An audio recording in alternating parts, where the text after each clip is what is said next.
Welcome to CARICOMP Insider, where high-tech facial recognition meets real-world intelligence.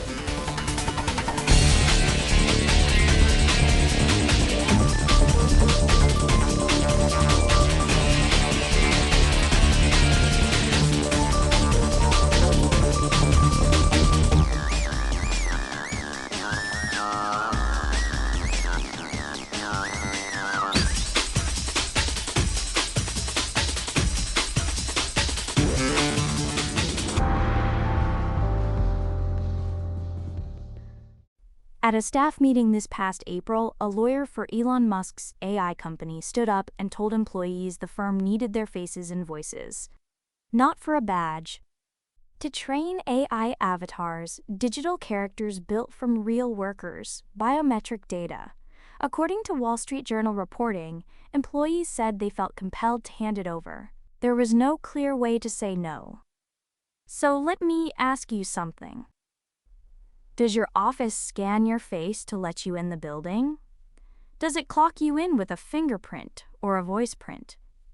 Millions of people say yes without thinking twice. The company at the center of this story is called Dex AI, and reporters say its employees were told that contributing this data was part of the job, part of advancing the mission. That's the real question threading through today's episode. When your employer already has your face, what stops them from using it for something brand new? Let's start with what actually happened in that room. A company lawyer made the announcement during a regular staff meeting.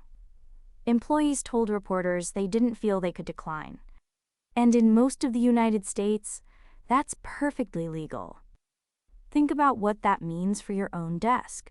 The face data your job collected to open a door could, in many states, be repurposed without a single new conversation. Now, there's a name for this problem. Privacy experts call it function creep. It means data you handed over for one reason quietly gets used for another. You gave your fingerprint to clock in. Suddenly, it's training a model you never heard about. The original purpose expands and nobody asks you again. Here's where the law splits in two. In Europe, there's a rule called purpose limitation.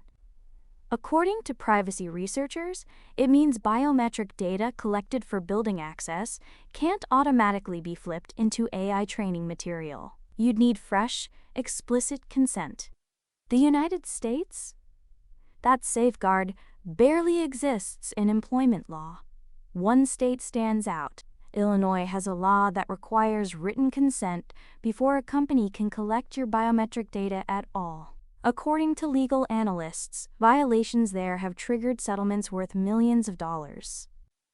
But cross the state line, and that protection often vanishes. The rules are a patchwork, strong in a handful of places, absent almost everywhere else. For you, that means your rights over your own face might depend entirely on your zip code.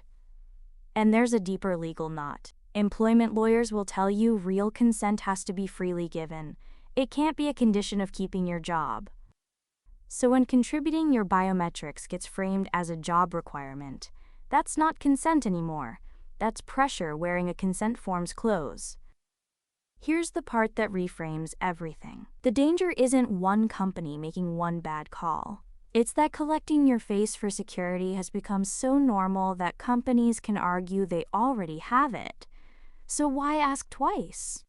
The convenience of unlocking a door with your face is the exact thing that makes the next use so easy to slip past you. So let's bring this home. A company told its workers it needed their faces and voices to train AI, and the workers felt they couldn't refuse.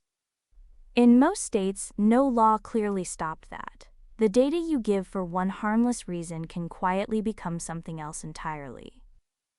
Whether you run a compliance team or just press your thumb to a scanner at work, the lesson is the same.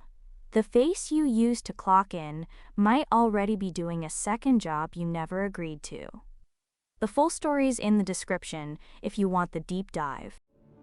Now you know something most people in this industry don't. Use it. And when you're ready to put it to work, caricomp.com. We'll see you tomorrow.